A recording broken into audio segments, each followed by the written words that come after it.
listeners, and welcome to another episode of Pop Screen, part of the Geek Show Podcast Network. We are that corner of the Geek Show that likes to deal with the good, the bad, and the bewildering of movies, either starring by or about pop stars. No, the popcast. This audio thing you're listening to, right? Yeah. It's really diverse. Nothing covers such a broad range of musical and cinematic genres, from country and western to hip-hop, from documentaries to science fiction. I'm your host, Graham Williamson. I'm a writer for The Geek Show, Horrified, and We Are Cult. And I'm joined this week by... Mick, who this week will be voiced by someone who sounds almost but not entirely quite unlike one of the Beatles. Yes, this week we are looking at Yellow Submarine, one of our occasional efforts to spotlight the more obscure groups who've made films. This one is the Beatles. The Don't know if you're aware Beatles, of I them. believe, is the correct Right. pronunciation. Sorry. Although Yes. although there is a school of thought that Beatles is a more apposite epithet. Yes, after they were accused of beating more. Indeed. Yes, Yellow Submarine. Every time I've raised this film with you, your response has always been, "Did I put myself down for that?" I mean, to be fair, about 75% of the ones I've done has had that reaction. This is more to do with my advancing years than it is to do with my passion for Well, football maybe, screen. yes. I was just wondering if as you watched the film, you had cause to revise that apprehension. In this case, it is and remains the case that I actually did think, did I? I mean, first of all, I'm saddened.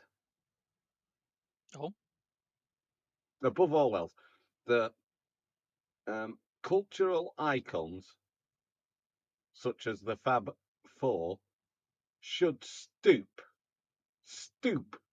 to such blatant plagiarism as to rip off the much lesser known 1964 classic, formerly of this parish, Gonks Go Beat. well, it's true. Certainly, when you're dealing with 1960s pop movies and science fiction and fantasy, you have to acknowledge Gonk's Go Beat as the masterclass, really, don't you? It, it, it was the trailblazer, it was the trendsetter, it was the funkiest, beatiest, hippiest man. That is almost certainly from the movie's own promotional bump, isn't it? And it had Charlie from Casualty in it. So, Yeah, and if there's one thing I can say about Yellow Submarine, it certainly doesn't have Charlie from Casualty in it. it doesn't, but it does have another future soap opera mainstay. Are you aware of this? No. Paul McCartney is voiced in this film by Geoffrey Hughes, later Oh, to of become course he is, yeah. Eddie the Yeah. Bin Man from Coronation Street. And of course, who was also a relative of Mrs. Bucket. Oh, really? Small world. Yeah, I believe he was a relative of Hyacinth in the sitcom Keeping Up Appearances. So, star-studded cast is what we're saying here. It is, and what I like about it is that it also features the irrepressible, I thought until watching this movie, Lance Percival. And would you argue that Lance Percival has been successfully repressed by this movie? I would say that if this was earlier in his CV than it is, the rest of his CV might not exist. It's Not, not his finest hour. no, no. But then I imagine that it's not most of the actors involved in this production's finest hour, because most of them probably went into the recording booth going, "What are these words that I am saying? I know all these words individually." Well, not even then, sometimes. I mean, there's Well, some ripe yeah. gibberish in here. Mm. But yes, Percival, it wasn't Percival's first encounter with the Beatles. No, I believe he voiced. Was it John Lennon in the American animated series The Beatles? He voiced Paul and Ringo in, Was it yes, an Colin? ABC Saturday morning cartoon series based on the Beatles, which that's one of the few bits of Beatles ephemera that doesn't get dusted off very often, isn't it? No, but I have vague recollections of watching it on a Saturday morning. I think Right. I think it briefly got sort of dusted off in the 70s as part of the cartoon strand on things like Swap Shop, which was quality entertainment. They had a dinosaur called Posh Paws. What's not to love? Absolutely. I seem to remember it that the Beatles cartoon was what happens if you take Scooby Doo, for example, ditch the dog, and make all the humans run like Shaggy, and obviously give them the same haircut and the occasional beard to differentiate between the four members of the Beatles. Somewhere that Zaslav guy who's just took over Warner Brothers Discovery is scribbling down notes on this, saying, hold up, this is gold." I can do this with the entire DCEU, cancelling successful franchises as I go. Yes. So Yeah, yeah, it's obviously, as we've basically said, this does not have the Beatles in it, apart from one live action cameo at the very end, which was basically there because the terms of their United Artists contract said we want to release 3 films with the Beatles in them. I mean that's stretching contractual credulity to the limit, isn't it? Yes. Uh, I I remember that there are 2 tracks by bands from Liverpool called All Together Now, and Yeah. I didn't ever think that I'd be thinking The Farms was the superior. It's not a great song, is it, altogether now? It's No, I mean, a lot of the songs on this were salvaged from other records, whether it's songs like the title track, which was on Revolver, or Nowhere Man, but also things like Only a Northern Song, which was cut from Sergeant Pepper's Lonely yeah. Hearts Club Band. So musically, it's scraping some stuff together, but In I think it just about in gets away with it. in a way, it's sort of the 1960s pop film version of the deluxe edition re-release CD of Now, isn't it? So, Yes, right. yes, it Here's is. the 12 tracks that you bought 20 years ago and loved and cherished. And here's some old shit that we didn't think was good enough at the time, but now, ching! Several of the songs I do genuinely like, though. I mean, not just the ones that had already been released, but Yeah. I'm very fond of Only a Northern Song. I think Hey Bulldog, which isn't in some versions of this film, which is crazy. I think that's a brilliant song. Yeah, and I don't know which version I watched. Well, did it have Hey Bulldog in it? I don't think it did. Right. Yeah, that's the only difference between the two cuts, to be honest. Yeah. Um, I did this on another podcast recently where I watched a different version to my co-host, Oh. and it was regretful because I had to sit through half an hour of completely irrelevant crap. So that's That I that's did. your standpoint now, is it, that you always go for whatever's the shorter version? Yeah, I did. What's that? That one's 141, and that one's 138. 138 does it for me. What do you mean I've missed out the crucial scene that explains the denouement? I don't care. This is why you have never volunteered to go on a Ridley Scott podcast, isn't it? That and the fact that I still haven't recovered from the 37 different Blade Runner podcasts I did. Right, yes, fair.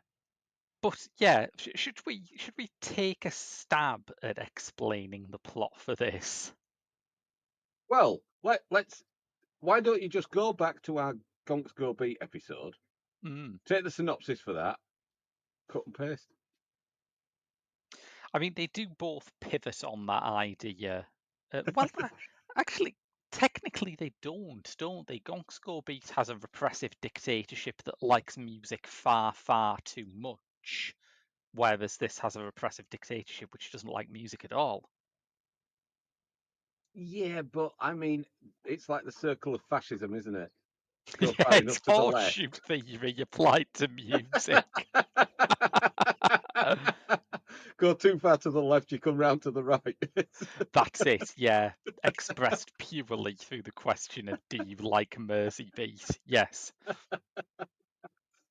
So, yeah. So the plot synopsis. Do you want me to have a stab at it? Yeah, let's go for it. Okay. So, um, Pepperland Mhm. is a happy and musical place where the people, who all look like someone's LSD trip idea of people, Boy, we're uh, going to be overusing that comparison, I feel. aren't we? um, but they all have a lovely, jolly time listening to bands in the park and being just overtly musical and artistic and generally happy. And they are Indeed. invaded by the dastardly blue meanies, who are loud and obnoxious and like to colour things grey and generally destroy the happy utopia of Pepperland. And they Mhm. invade and attack using a variety of surreal weapons and infantrymen. What were the snapping Turks about? Oh yeah, they're just like big fat blokes in fezzes and their stomachs and mouths. Yeah, good stuff, Yeah, I thought. I mean, really? So, anyway, with a variety of surreal weapons and infantrymen, they invade Pepperland, and eventually the Lord Mayor is left with no option but to send young Fred off in a submarine of a citrus hue to go and find help, which the vehicle in question is what brought the people to Pepperland in the first place in the days of, and I'm not sure of the exact date, but I think, yes, yore, the days of yore. Um, and at that point, the plot takes a bit of a twist because young Fred pilots his submarine and manages to somehow get to Liverpool Mm. and stalk Ringo Starr Yes. by hiding between pillars of buildings and then follow him to what looks like a pub called the Pier, but is in fact a house of many doors in which all of the Beatles reside somewhere in different rooms doing weird stuff. Yeah, I think you're actually short selling how strange this is because the interior of the house where the Beatles live is TARDIS like far, far bigger than the exterior. Yeah, I mean, if anyone's watched Castrovalva, this is Castrovalva on acid. If anyone's watched Castrovalva, the 1982 Doctor Who serial, this is like that only fun. And it's And the word occlusion is used less often. yes. At no point does anyone spend a whole episode of television trying to find a room that they haven't explained what it's for yet. No, that's true. Although there are several rooms in this building that no one fully explains why they're there. It's true, yeah, isn't it? Now, I think I can one up your comment about this being a bit like Gonk Skull Beat by pointing out that this is the weirdest version of another classic 60s music trope, which is, the band all live in a house and have wacky adventures together, Yeah, which is famously in The Monkees. It's in Catch Us If You Can, the Dave Clark 5 film. But here, the wacky adventures are Rod, like, Jane and Freddie in Rainbow. yeah, yeah, yeah. We're really alienating any international listenership we might have this week, aren't Or we? young people. Oh, yes.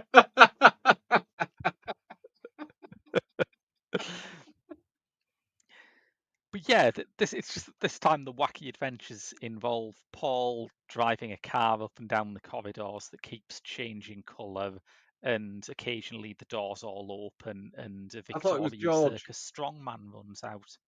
I thought it was George that was driving the No, car. no, Paul has the car. George is the Oh one. no, George is in some sort of strange He's in a Zen trance. Yeah, meditation. Yeah, yeah, yeah.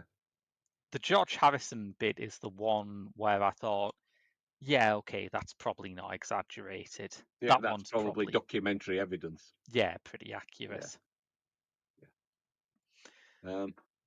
Young Fred manages to follow Ringo and rather quickly convince him of the need to save the people of Pepperland under the sea.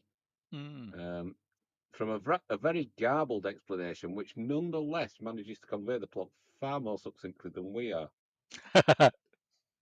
Um, the Beatles all really rather rapidly agree to help. John, perhaps the most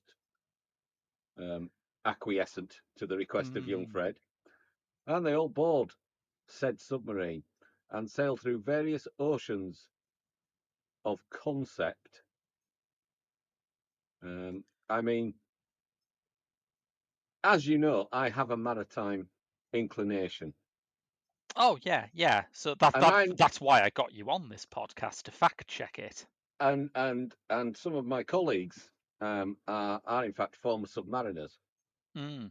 and to a man, they've all assured me that the preferred medium for a submarine to conduct its business in is water rather than a sort of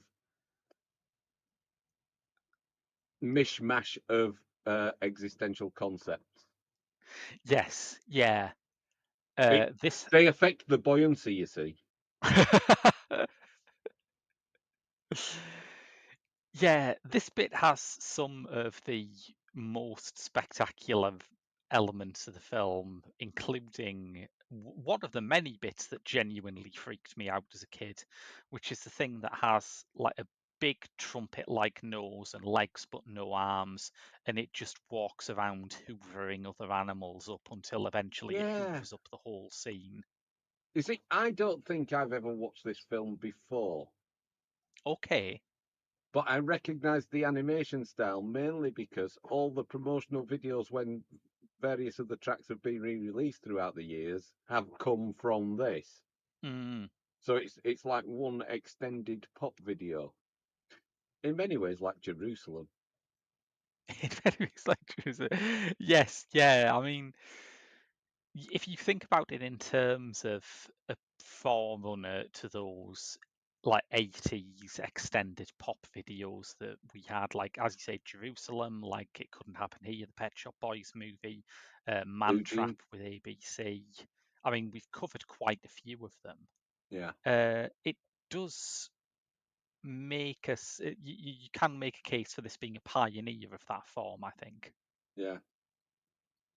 Or just that marketers later on in the life of the Beatles, or rather afterlife of the Beatles, really, um, were just lazy. Well, yeah, I mean, the We're gonna re-release Young Submarine. Shall we? Shall we do a video? Yeah, I'll see what I can knock up. There you I mean, go. it's easy to sort of call that lazy, but what's the alternative? Get the lads back together for an afternoon. Well, I mean, they didn't even do that for this, did they? So you know. No, no, They No, could use it's they could use the Beatles equivalent of avatars. oh God, yes. You'd forgotten about avatars, hadn't you? Already, yeah, which My is my my work here is done. surprising considering the number of times the Sunday Times culture supplement, Britain's worst newspaper supplement, insisted that this was going to change pop music forever. Oh dear. I think it was meant to be groundbreaking because um, normally when holograms are used on stage, it's for a performer who's literally dead rather Yes. than just creatively dead. Yeah. But it Very didn't, common. and we should never speak of it again. Watch out, listeners, for my 15th appearance after this one. And I will remind him once again of the avatars.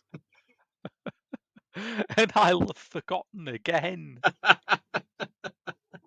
It's my equivalent of you putting yourself down to do this film. It just slips out of my brain as soon as I'm reminded. Yeah.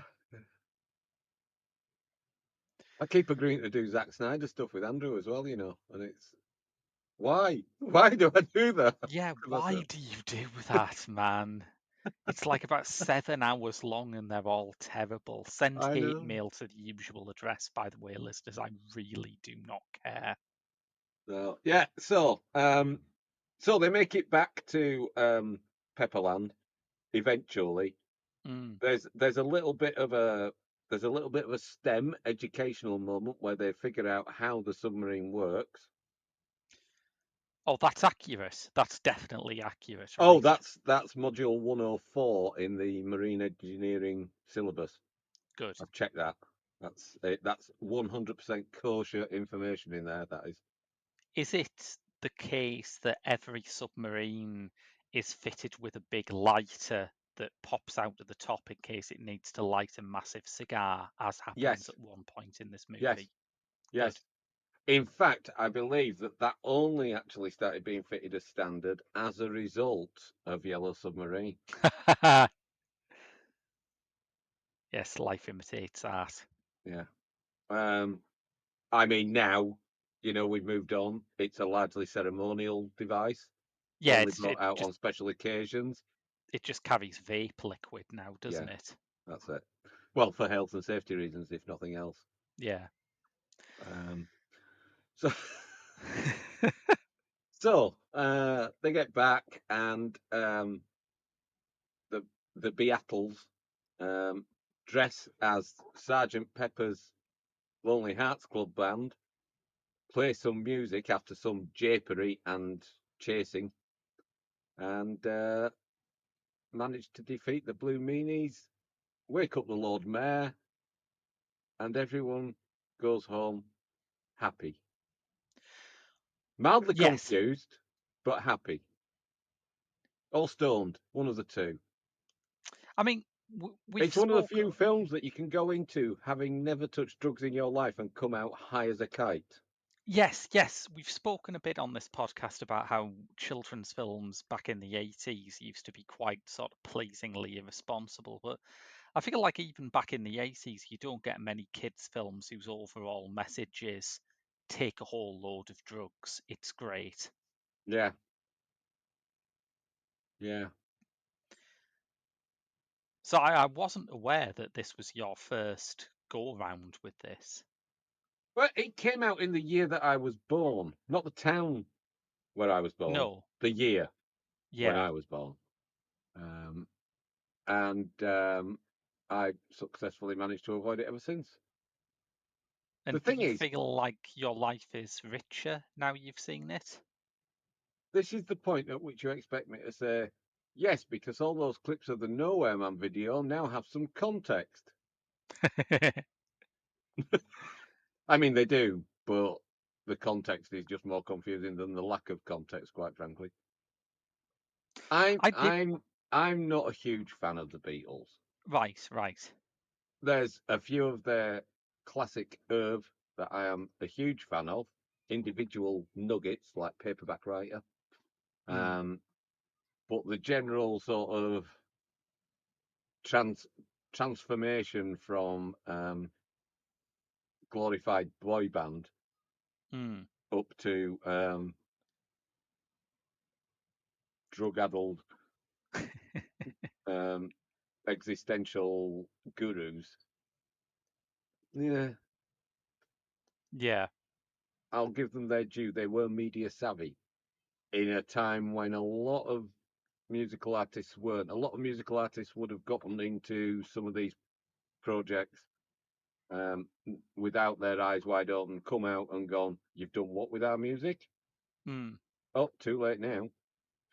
The Beatles probably knew what they were doing, and by 1968 were probably high as a kite when they saw the test footage and went, "Fab." Yes. That line reading you've just given there, you could splice straight into the audio track of this film, and it would not stick out, I think. I'll say this, it's very easy to mock the fact that this film only has a brief clip of the actual Beatles, but it should be noted that Peter Batten, who voices George Harrison in this, did live up to the ideals of pacifism and rebellion at the heart of the Beatles' music. Yeah. He his participation in the film was cut short when he was discovered to have deserted from the British Army. Right. Please tell me he escaped in the Yellow Submarine. It would be nice to think, wouldn't it? No, the only case I am aware of on record of anything like that happening in real life is the British surrealist author Leonora Carrington, whose official biography states that she was briefly incarcerated in a mental asylum in Spain, but was rescued by her nanny in a submarine. I mean, that actually makes more sense than most of the film we've been watching. Yeah, normally when I bring that anecdote out, it's the weird bit of the podcast. Yeah. You're going to have to up your weird game today, I think. I think so. Yes, yeah. And that means going further than just having me as co host. But visually, Mick, this is extraordinary, do you not think? It is. It Mm, is extraordinary. It's it very much feels like an extended title sequence from an 80s animated series of the time, 60s animated series of the time.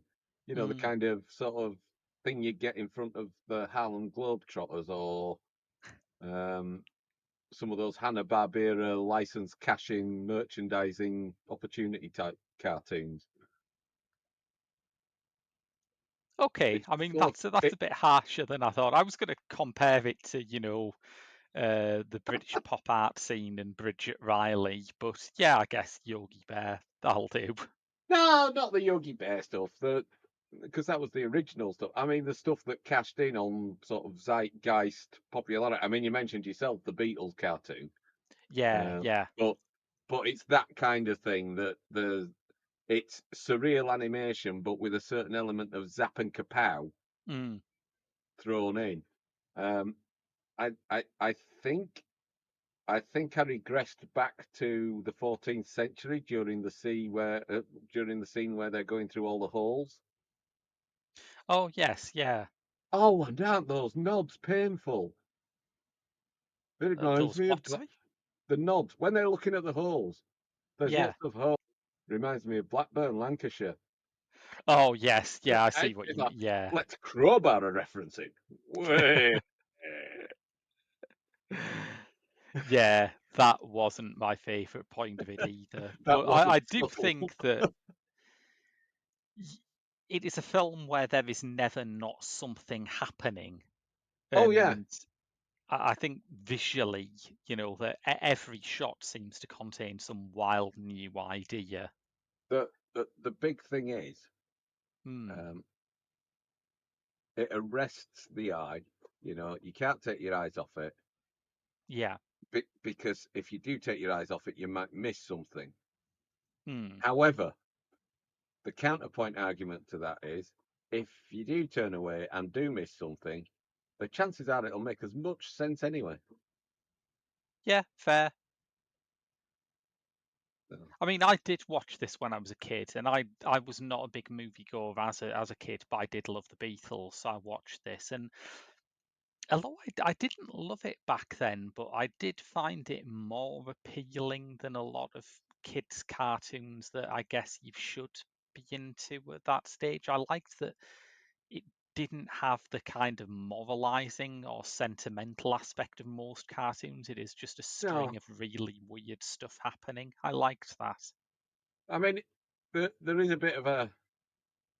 You've got the standard sort of good versus evil stuff going on, Mm. but it's not done in a sort of over moralizing way. And even when they deal with the blue meanies, they do it in a sort of quite sympathetic, and it's not like they go stabbing them in the eye or anything. No, no, that But doesn't happen. that chase sequence is straight out of Gonk Go Beat. That's guitars used as machine guns any day of the week. Yes. But it's true. Yeah, I can picture and Yourself in a boat by a river.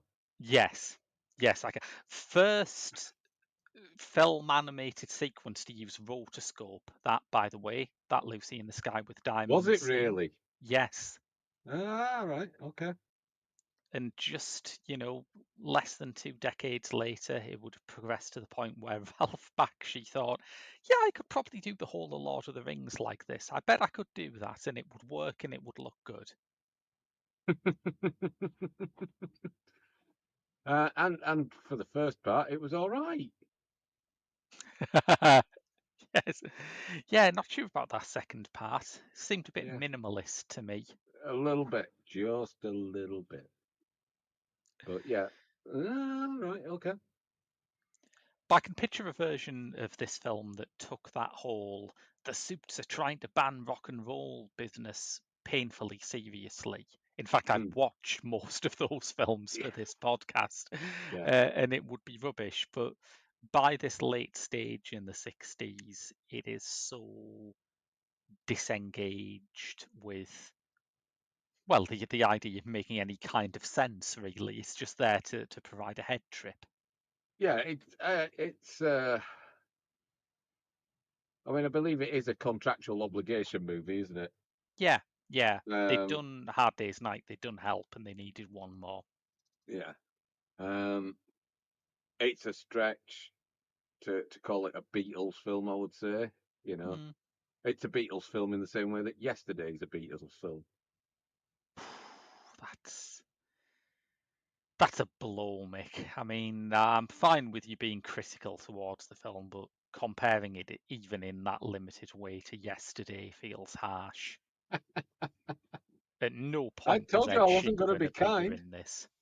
I told you I wasn't going to be kind. But They yeah, it's plagiarized basically Gonks Go Beat, and I will not forgive them. They were above that. it's a Beatles jukebox musical, and when you look at how badly people have done that in the years since, Well, yeah, uh, you do form a certain kind of appreciation for it. I mean, the idea of a Beatles jukebox musical could turn out with, as you say, Yesterday. It could be, what was her name? Julie Taymor's Across the Universe. It could be the 70s Sergeant Pepper's Lonely Hearts Club Band film. It's not an illustrious list. it's not, no. And, you know, it's not awful. It's not No, I unwatchable. just to make my position clear, listeners, I really like this film. It's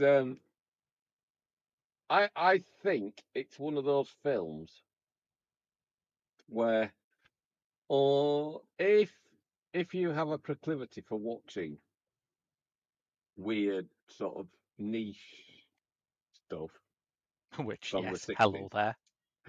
Hello, Graham. Um, the from the 60s and that kind of era. If you like that surreal, off the wall, doesn't need to make complete sense type stuff, Mm. then yeah, it's a great film. I just wonder if we're maybe moving into a time when the kind of people per generation who appreciate that kind of thing is dwindling in number. I would say yes, but I would also say that we need to strap people into that machine from A Clockwork Orange until they learn to appreciate stuff like this. It's my modest proposal, I know. Right. Do you remember that circle we talked about at the top of the podcast? When we go from the left, right, the way around to the right. But, You're like a little hamster on that wheel, aren't you, Graham? absolutely, yeah, I plan to change political orientation at least 3 times in every podcast from now on. But it's like to me, it's not that people have stopped watching things that are just incoherent and go from set piece to set piece. As Colin Trevorrow will point out, you can turn in 3 Jurassic Park scripts that operate on that basis. It's just that now they watch things that are incoherent and set piece driven and shit. True, but that's because the shit part makes them easier to digest because they are by the very nature of Pre-digested. being shit pre-digested. Yeah. Um, it's also they're set pieces that are colourful by as distraction techniques. And you know this, you've sat on the comic book adaptation podcast with us where we've said, you know, maybe the DC big screen stuff doesn't work because those characters need to breathe.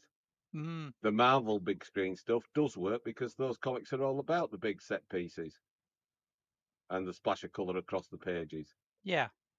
So, and I think with this, it works because at this point in the Beatles' career, it was all about big, brash, colourful, LSD driven visuals. Yeah, I think that Lennon in particular had got into avant-garde theories, which said that the incoherence of something is a valid disruptive artistic strategy. And I Yeah, think you can still detect actual subversive intent in some of it. I mean, there is a reason why the Beatles kind of nonsense, as distinct from later artists like, say, Beck's kind of nonsense. The Beatles kind of nonsense always ends up in a sort of Edwardian schoolyard. It's always about sort of retired colonels and strict teachers and things like that. You can hear it in I Am the Walrus. You can see it in the depiction of Pepperland here. yeah, There's something, just a very almost subliminal hint of something a bit nastier and more pointed under it that I yeah. like. Yeah, I don't know why. I always thought it was kind of a sort of. I think I always thought it was a kind of extended pop video for the 68, 69, sorry, 67, 68 era music. Which is broadly true, I think. Um, yeah, but I kind of expect when it mentioned Pepperland, I Mm, did kind of expect almost and there are little references. There's late of Pablo Fanquis Fair on one of the signs that, well, it actually just says late of, and you yes. never actually see Pablo Fanquis Fair um, on one of the streets that Ringo's walking down whilst being God, stalked by a yellow submarine. I adore being for the benefit of Mr. Kite. Yeah, and People don't talk about that song enough. that, and there should be a show tonight on Trampoline. Well, I mean, living round here during the summer holidays, there's show pretty much every night on trampoline in someone's back garden. But yes, Yeah, yeah. But also, the Hendersons should all be there. what a scene. Mm. So, yeah, and I don't know whether part of my disappointment with the film is the fact that I don't go on a journey through from Mm, Sergeant Pepper's through to is it Day in White the Album, I guess. Yeah. yeah. So, but yeah, it's It's okay. It's all right, I guess. I didn't turn it off halfway through in a fit of pique. Has that happened in your podcasting career? Yes, don't tell Andrew.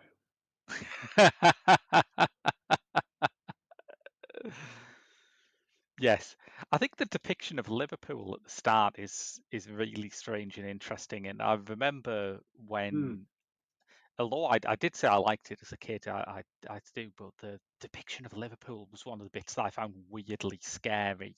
It reminded me of some of the darker animation pieces in The Wall.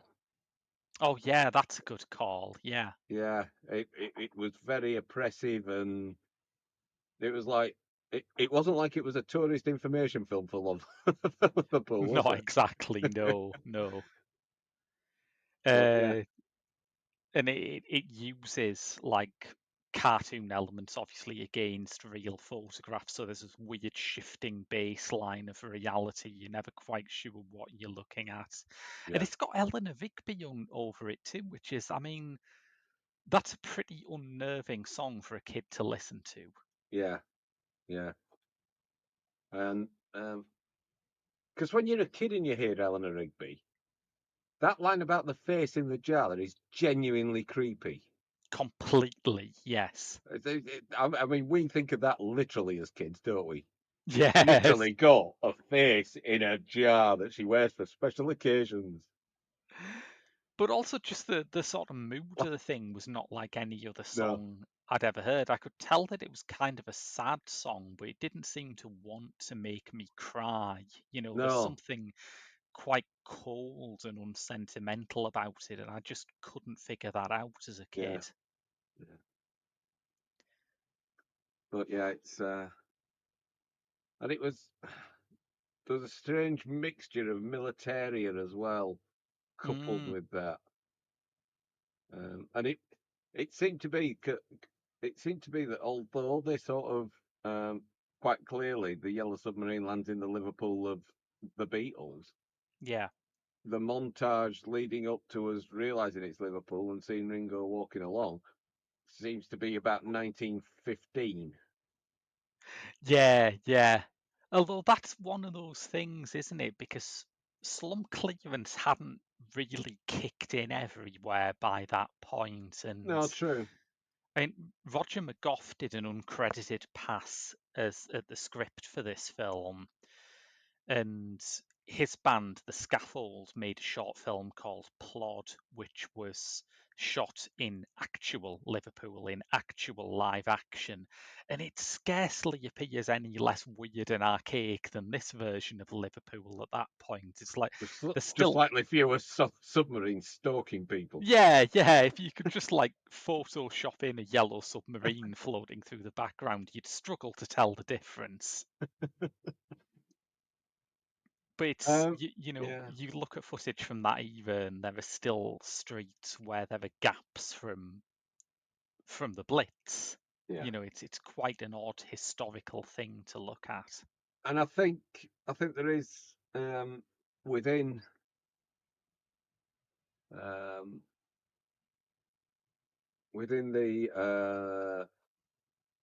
Liverpool section, Mm, you've got quite a stark contrast between the dirty sort of grime-ridden Liverpool that leads up to entering the pier, and then it's almost like the Wizard of Oz transformation scene from black and white into colour. yes, You go into this huge house with a lot of Scooby Doo style action running yeah, between doors, um, but it's all bright and colourful. Even the Zen room where George is quite mm. colourful.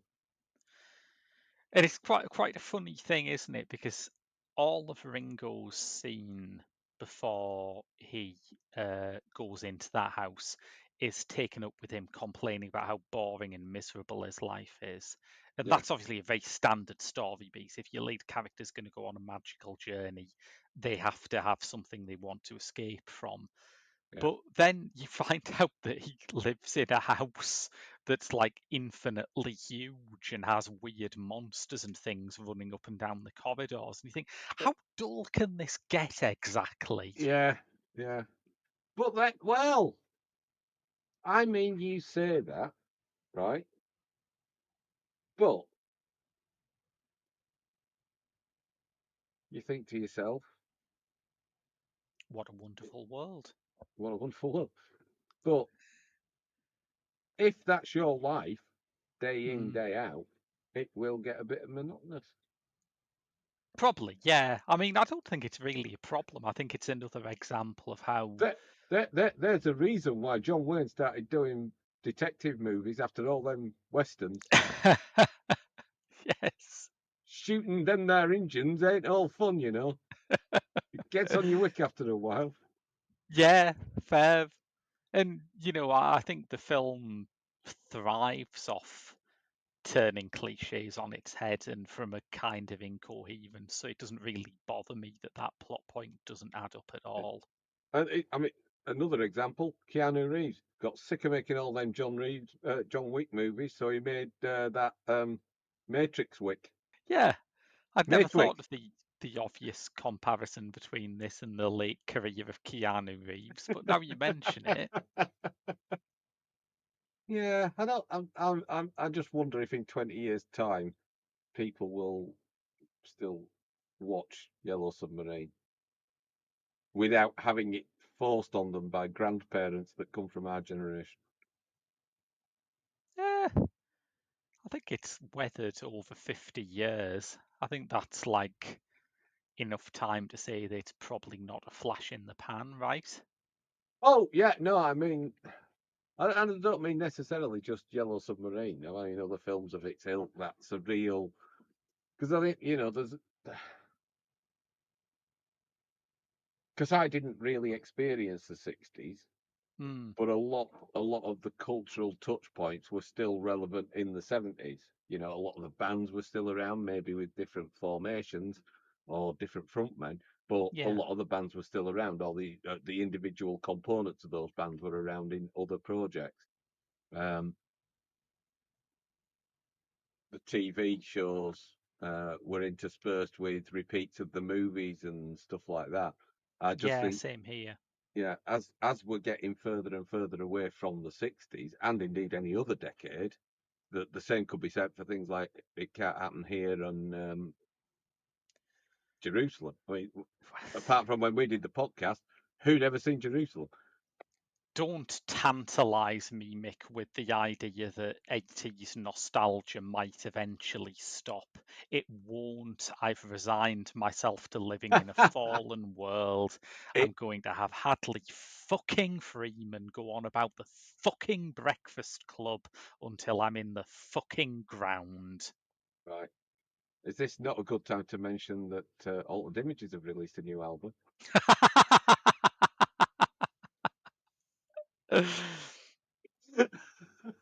Hey, you know what would really spruce this film's image up for the modern kids? Well, If there was a CGI remake, yes. and there nearly was. No. Oh yes, made by that master of extremely ugly-looking CGI cartoons, Robert Zemeckis. Wow. Test footage from it has leaked online. It was one of those things where do you remember when Robert Zemeckis went through that phase where everything he did had to be a really ugly CGI animation? Mm. Yeah, he was going to do it in that, but the studio that he formed to put those out uh, released a film called Mars Needs Moms, which, Yes. yeah, I remember it being around. Mars Needs Moms is one of the biggest bombs in Hollywood history, and no one ever talks about it. I think I even went as far as seeing the trailer. Was that a Kim Basinger vehicle? Or was I that want My to Alien is a say Stepmom? possibly. I don't know. I'm going to check.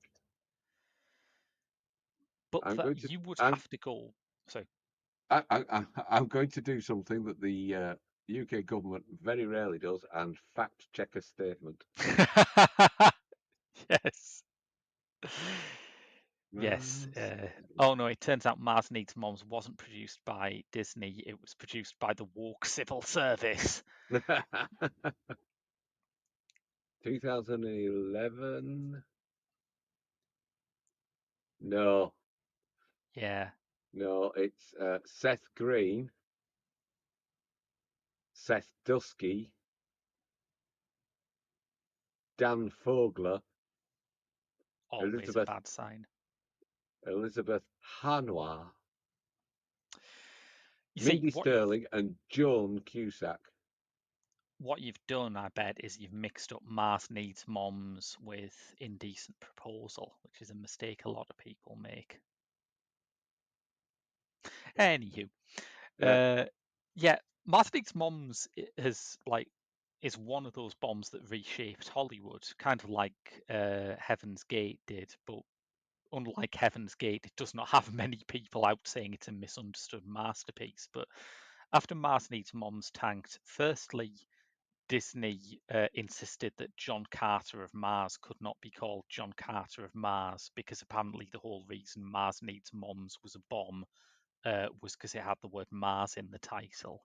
Ah, right. Nothing to do with the actual content of the film, just the title. Absolutely not. But Right. just to be safe, they did shutter Robert Zemeckis' animation studio, which I think was probably a wise precautionary measure. Because yeah, they were working on a CGI remake of Yellow Submarine with some absolutely bizarre casting, including David Tennant as the chief Blue Meanie, Peter Serafinovich as Paul McCartney, just deranged stuff. Wow. There's been an I mean, image. I'm quite surprised they didn't just do it with Peter Serafinovich as everyone.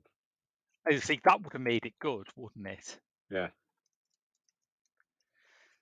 An an image Mars has. Needs Moms debuted in fifth place behind Battle Los Angeles, Rango, Red Riding Hood, and The Adjustment Bureau. Wow, that's not a great list of films to lose out to, I think. I have That's not found a that's not where you come home from that weekend and go, well, at least we finished fifth. yeah, I have found a small image of this film's concept art for Jeremy Hillary Boob, the Nowhere Man, Right. and it will give you nightmares for the rest of your life. So I'll put it in the Facebook chat now. Oh wow, Okay. it's just given a massive long link that's Jesus Christ, that's a long link. Hang on, I'll have to do something with that. 1 second. Where's my Facebook link? Yeah, let me just sort that out. There we go. Oh, I think I speak for everyone when I say, what the hell were they thinking? I I mean, What I'm looking at, listeners, is a sort of pot-bellied naturist wearing only a sleeveless jacket that's with a definitely an outie. yeah, with a huge pop-out belly button, and Either that or maybe we don't want to get into uh, what else it could or be. or Mrs. Boob, not a happy woman. Yes. And he's got a sort of clown's face, which I guess the one in the original film had a kind of clown's face at all as well, Yeah. but as part of a clearly non-human character, so it was less horrifying. Yeah. Mm, Why do bad things happen, Mick? why do bad things happen? Yeah, Thatcher. All bad things happen because of Thatcher. yeah, yeah. I feel sure Margaret Thatcher probably had some say in green lighting Robert Zemeckis' Yellow Submarine. Well, on that historic note, I think that just about wraps it up for another week. Mick, where can people find you on the internet? Hiding away from Facebook and the lower reaches of the internet. But you can find me regularly contributing to the podcast. Behold, dot dot dot. Insert Indeed. name of comic book adaptation here. And obviously, I do occasionally pop up on Pop Screen, despite never ever remembering to have agreed to doing so. Nice. Yes, don't forget, listeners, if you want more from us, you can get a bonus episode every month by donating to our Patreon at www.patreon.com/The Geek Show, where you'll also find Rob's Asian cinema deep dive, some video game pieces, and my twice weekly Doctor Who reviews. But until then, that's your lot from another episode of Pop Screen, and we'll see you in a fortnight. I've been Graham. And I've been Mick.